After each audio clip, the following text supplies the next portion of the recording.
Welcome to Rebuild to Rise's lunch break, where we actually sit down and chew on what happened as we literally chew on food. We've got hot pot cooking right there with all these vegetables. Look at that. Ooh. What were you imagining at the beginning, Sylvia? First of all, I think I just wanted a ski house. Vacation home if I'm buying a house overseas, right? Somewhere that is fun, scenic view, nature, mountain, and everything. That's my first criteria. It really was dependent on what Sylvia wanted. And honestly, we needed that. We needed that. Sylvia got the criteria of what she wanted, and then you realized you had to do research. How was the research part for you? Research part, surprisingly, it was much easier and quicker than I thought because we have like a bunch of AI tools, deep research, ChatGPT, DeepSeek, and everything that we can use to help in our research. So it was easy, and I also had a finance background, so I know like the overall step to help me quickly get to know about a place and list down what I need in order to come to a conclusion. So research was really not that difficult, but I'm assuming the difficult part was choosing the location. Yeah, that's right. Because I only been to Japan once, like long time ago, and I have really no idea where to choose, where to start owning a house here in Japan. So other than a ski house, I basically put down a few more criteria. I want it to be somewhere that's accessible to Tokyo, like 4 hours and less away from Tokyo. Somewhere that's accessible through Shinkansen, the high-speed rail in Japan. And also, what else?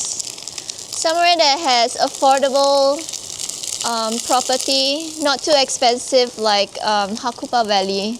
Somewhere that is livable, like have basic lifeline, the utilities, Wi-Fi is important to me too, important to us in general. And somewhere that has supermarket, convenience store, gas station nearby. Somewhere, yeah, that's pretty much my criteria. So I fit all this into the chat, basically. Ask chat to narrow it down for me. Side note, we will have a proper study guide of everything cleaned up of the useful information that we think you guys should know if you're a foreigner who wants to buy a house in Japan. Yep, that's right. But honestly, these might sound like common sense, but when you're really on the ground, you'd be surprised by how much abandoned lands that don't have Wi-Fi in Japan. Like, you cannot, no access at all. Or they have only well water. Yeah. No water access. I don't know how to deal with that, so I'll go for rural but city. So you narrowed down your criteria. Then how did you choose which area to start focusing on after you got that all covered? How do I choose? Oh, I forgot to say the most important thing, the investment outlook. Like whether there's like a big investment or any other big company that also invested in this area. Chad gave narrow down like a few area that that has nice ski area and that has great in future outlook. I think while you're doing research, when you search on Google, they will see news popping up here and there. That's how you get like insights here and there. And I think that another reason is because this is very accessible to Tokyo. So we narrowed down a few locations that can be that we can go in one trip, like maybe within 1 week of driving around or Shinkansen. And that's how we narrowed down Miyoko, Nagano, Hakuba is a bit pricey to us, so we kind of like rule it out. Make sure you know your budget, y'all. Where else? Yama. I think I searched on the photos of it, and I really like the vibe because of the paddy field and everything. So that's part of the location that I want to go physically to check it out. And apparently in Japan, you need to apply your house if you want to list it out on Airbnb or any other short-term rental platform. So we make sure that we have an overview of this so that we don't buy a house that cannot be listed. So for example, there's a rule saying that within 100-meter radius of any kind of school in Japan, your house cannot be turned into an Airbnb. Make sure you check the zoning of the houses that you're getting. Yeah, zoning. That's what it is, the zoning, because Japan has a bunch of zoning. I'm sorry, I'm just throwing this in. And then where'd you find the listings? Where do I find the listing? So I search it out online first. The easiest one is the English websites. Those translated to English one, but they are super pricey. And I searched in Japanese and we found out that there are like government Akiya site. Look at that. Oh, glory. So pretty. I'm so excited. Okay. This is really Akiya site. Yes, back to that So topic. we found out that there's actually a bunch of government regulated website that where people can put down akiyas, which means vacant home, abandoned home that's for sales, which is super cheap. So those are awesome places you can search up for more property availability. The issue here is, the struggle is, at that point of time we are in the States, and we are not here physically, and we couldn't really call international call for that much, and we have no one here to help us to communicate with the agent or whoever that put down the listing. So that's one struggle. And the other thing that we realized that is good akiyas, like good property, the good deals get snapped up super quickly. So it's either not on the website or it's gone by the next day. So we couldn't really like hold to it because we are not in Japan, right? So one tip is, if you really are serious about wanting to get a house, you should get like someone who can help you out with that. So a little background on this, very quick. We all met in the States, in Colorado, and I was the only Japanese friend here, and I literally came in and was like, y'all, take advantage of the abandoned lands.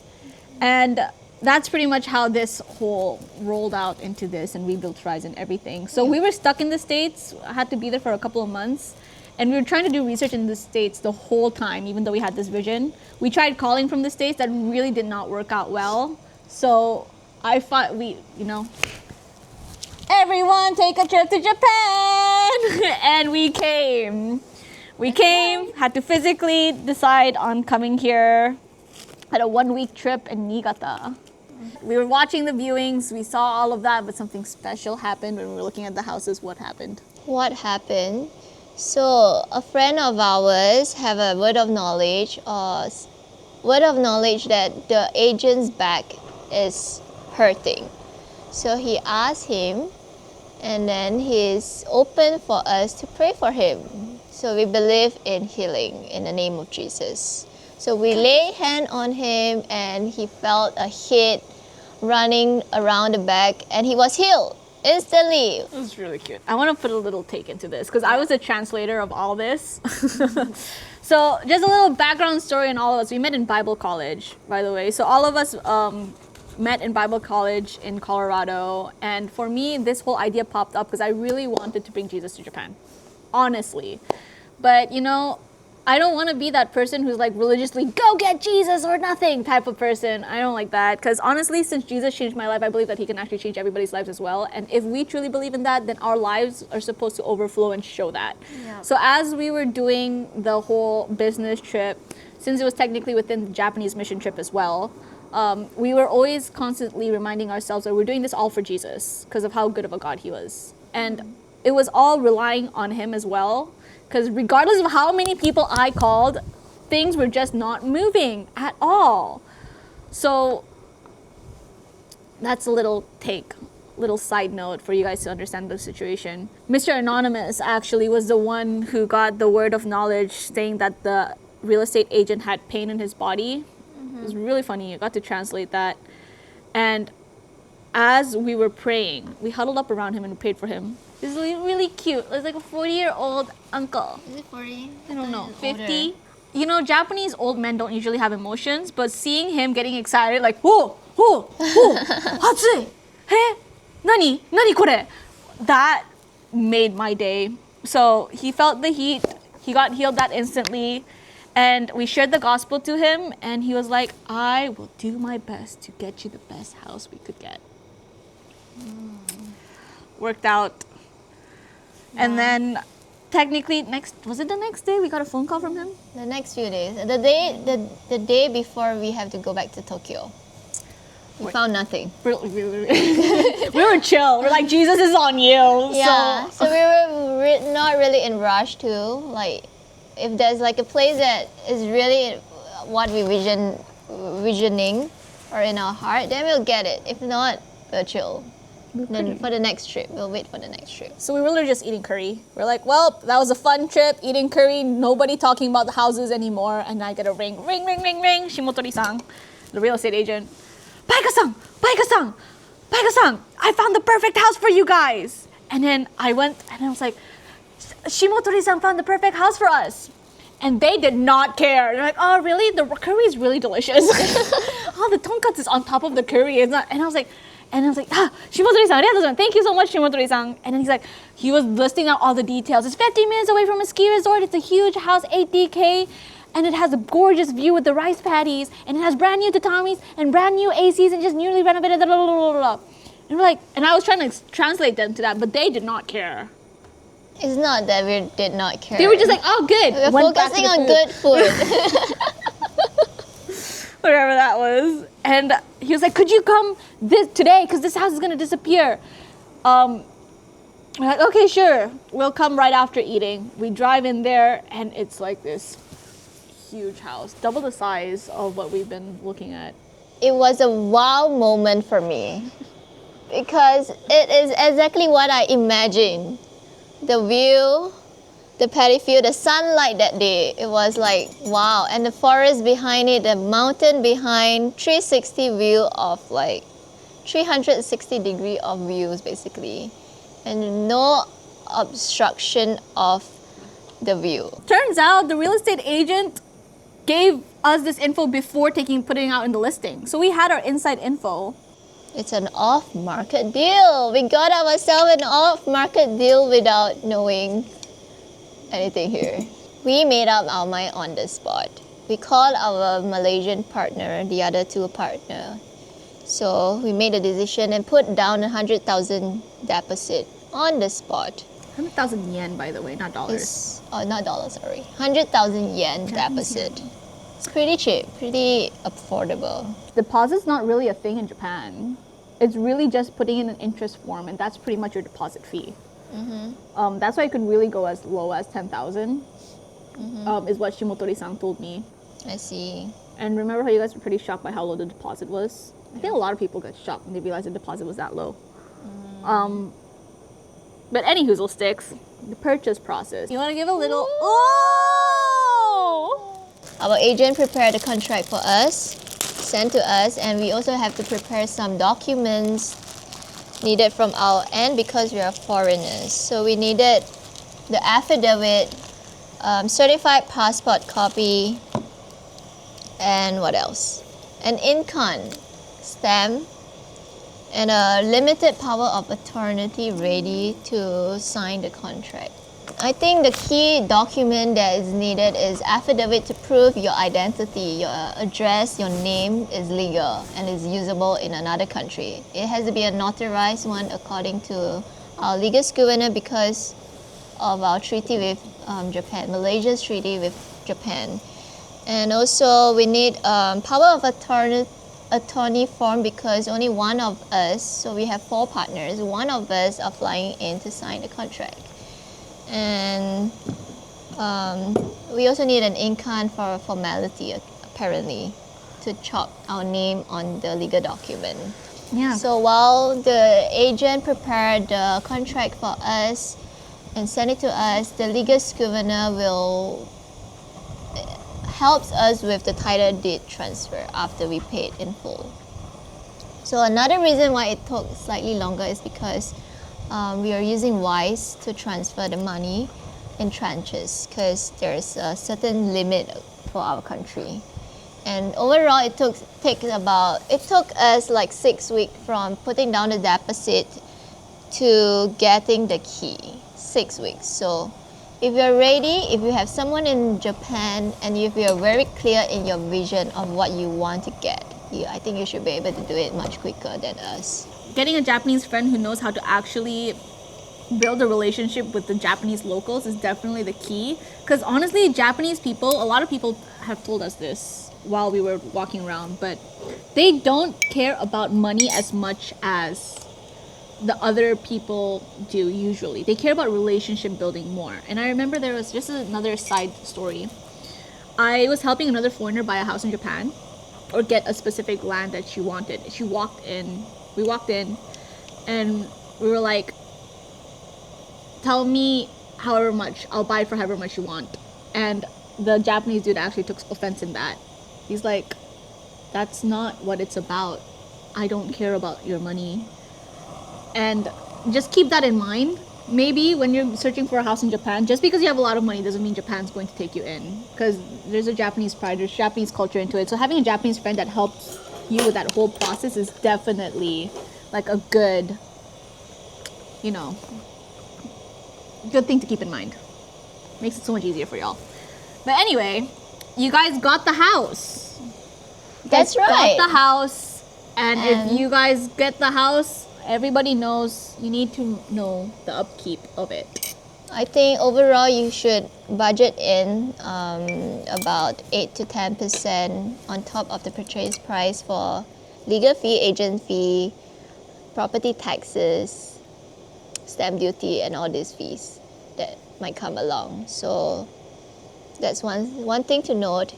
And I have all the detailed breakdown in my study guide. It's going to be on our website and in the bio down below. If you subscribe to our emailing list, it will send you the study guide to it with the actual useful information all cleaned up in one document. Where are the hidden costs that people actually need to know? The hidden costs are already shared. Not to say hidden. But upkeep. So if you want to own a vacation home, make sure to find out more about how much does the utility cost to maintain the house, or like snow removal. Snow removal is such a big thing if you're owning a ski house. And it's quite a new thing for me, for Malaysian in general, people who are from the tropical countries. And taxes. Every year you have to pay property tax to the government, so make sure that is taken into account and being taken care of. And if you're not going to be in the house or in Japan frequently, I would think it's good to find a property manager that can help you take care of your house while you're not around, so that everything is running smoothly, and making sure the water pipe does not freeze during the winter and these things. So I think in general, overall, bare minimum, you would expect at least 1,500 to 3,000 USD for a very minimal upkeep. For our case, it's slightly different. The numbers that we are budgeting and looking for is different because we're thinking to turn this house into a Minpaku Airbnb. And during the winter and during the summer or any other off season, we are thinking to bring in more people, run events, and come to do some community outreach and building. So if you want to find out more about how are we budgeting the numbers, basically check out the study guide. We will not share too much here. We don't have time to share that much here. We don't want to spend 1 hour of your time on this. Yeah, on the detail, but you can find everything down in the link. So like, there's a whole process for the Minpaku, but I think that's a good other video, no? So let us know if you want to find out more about how do we start a company in Japan, or how do we run a Minpaku properly. Also, how do we make sure to have a good relationship with the neighbors so that they are not pissed off when you're trying to do business and bring a bunch of strangers to the area. Side note, that's actually a very big thing that we need to tell y'all. If you do want to plan on having your house as a short-term rental, you need to tell all your neighborhood, like out of respect. So let us know what else you want to find out about our journey, and we'll see how we can make another video to share more, or give us some tips and advice if you have any. We are very willing to learn. Look at that. Ah! I'm so sad that we don't have a ladle. We're like, oh, hot pot. Let's not bring a ladle.